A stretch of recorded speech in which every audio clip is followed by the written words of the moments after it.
2024 के चुनावी वादों का आगाज हो चुका है और सभी राजनीतिक दल अपने अपने वोट बैंक को साधने के लिए तरह तरह के प्रलोभन देने का काम भी शुरू कर चुके हैं। लेकिन देश के सबसे बड़े वोट बैंक दलित और पिछड़े वर्ग, जो कि कुल जनसंख्या का लगभग 39% के करीब हैं, उनको लुभाने का काम भी राजनीतिक दलों ने जोर शोर से शुरू कर दिया है। जहां सभी पार्टियां कई वादे और आश्वासन देकर इस वोट बैंक को आकर्षित करने की कोशिश में लगे हुए हैं, वहीं भारतीय जनता पार्टी ने इस वोट बैंक को साधने के लिए एक अलग तरह के कार्यक्रम को लेकर कार्य शुरू कर दिया है। बीजेपी ने यूपी में अनुसूचित जातियों के अधिवेशन के सहारे इस वोट बैंक को साधने का काम शुरू किया है। इस अधिवेशन को पूरे प्रदेश में 6 अलग अलग जगहों पर करके प्रदेश के 52% वोट को बीजेपी साधने में जुट गई है। इन अधिवेशनों की जिम्मेदारी प्रदेश के मुख्यमंत्री योगी आदित्यनाथ संभाल रहे हैं और पूरी कैबिनेट के मंत्रियों को भी इस जिम्मेदारी में लगाया गया है। खबर प्रयागराज से है, जहां सोराव में हो रहे इस कार्यक्रम में मुख्यमंत्री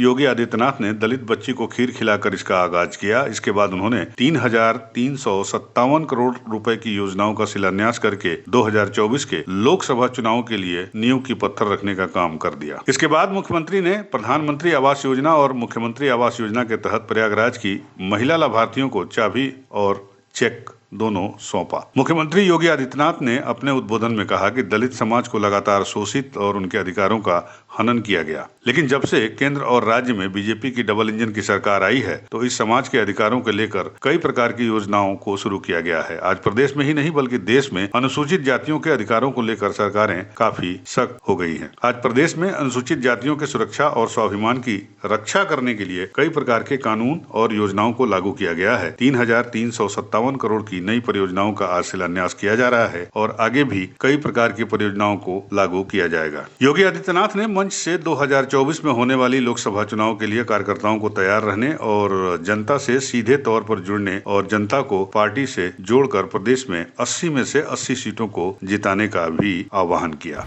हम लोगों ने एक ही दिन में सभी राशन के कोटों की दुकानों पर जब एक साथ छापेमारी करके फर्जी राशन कार्ड पकड़े थे, 30 लाख ऐसे फर्जी राशन कार्ड पकड़े गए थे और मुझे आश्चर्य होता था पिछली सरकारों ने इन गरीब वंचितों को राशन से भी वंचित करके रखा था।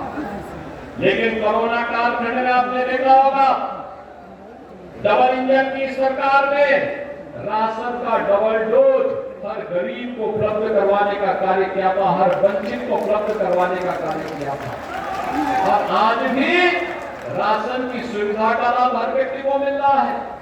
कोई भेदभाव नहीं है, किसी प्रकार का कोई भेदभाव नहीं।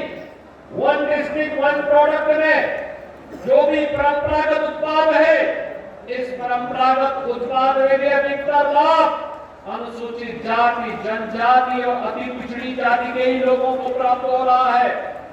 प्रधानमंत्री जी ने भी कुछ दिनों पूर्व प्रधानमंत्री विश्वकर्मा योजना प्रारंभ की है। इस विश्वकर्मा में परंपरागत कारीगर और हस्तशिल्पियों के सम्मान के लिए, उनकी ट्रेनिंग के लिए शासन का इंसेंटिव उन्हें उपलब्ध करवाने के लिए भी एक व्यापक कार्य योजना को आगे बढ़ाया गया है।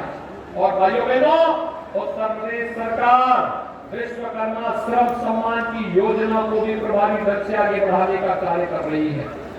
अनुसूचित जाति और जनजाति से जुड़े हुए लोगों के लिए सरकार के स्तर पर आज उन नौजवानों के लिए स्कॉलरशिप की व्यवस्था है, मुफ्त में पढ़ाई की व्यवस्था है। शासन की योजना से प्रतियोगी परीक्षाओं के लिए उन्हें अभ्युदय कोचिंग से जोड़ने के कार्यक्रम चल रहे हैं। तो साथ साथ सरकारी नौकरी में आने पर उनको मिलने वाले आरक्षण का लाभ भी उन्हें तत्काल प्राप्त हो जाए, इसमें किसी भी प्रकार की कोई कोताही किसी भी स्तर पर नहीं रखी जा रही है। और भाइयों बहनों, यह भी सुनिश्चित किया गया है अनुसूचित जाति, जनजाति, अति पिछड़ी जाति का कोई भी गरीब, कोई भी वंचित गांव में जहां रह रहा है,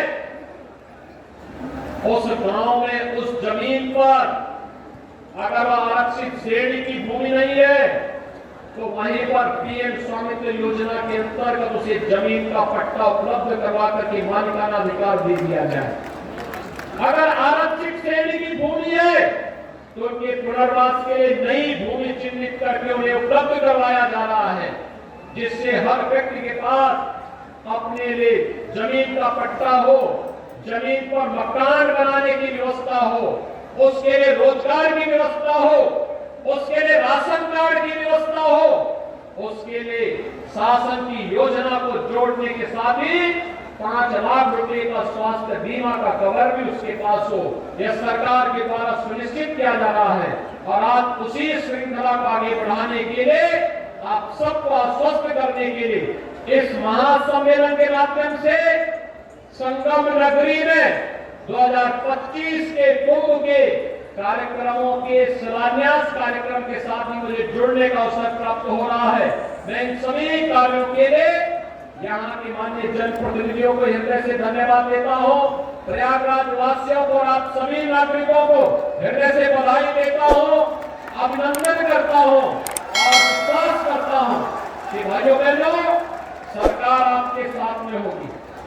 आपकी सुरक्षा के लिए, आपके सम्मान के लिए, आपके आर्थिक स्वावलंबन के लिए डबल इंजन की सरकार पूरी प्रतिबद्धता के साथ कार्य कर रही है और इसी प्रतिबद्धता के साथ आगे भी सरकार आपके साथ खड़ी होकर के कार्य करेगी।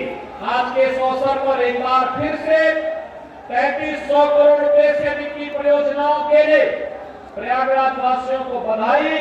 कुंभ में आने वाले जितने भी श्रद्धालुजन हैं, उनकी सुव्यवस्थित एक भव्य और दिव्य कुंभ के लिए जो तैयारियां चल रही हैं, हम समय से इसे पूरा कर सकेंगे इस विश्वास के साथ आप सबके प्रति मैं अपनी शुभकामनाएं देता हूं। यूपी न्यूज़ 9 के लिए प्रयागराज से विमल श्रीवास्तव की रिपोर्ट।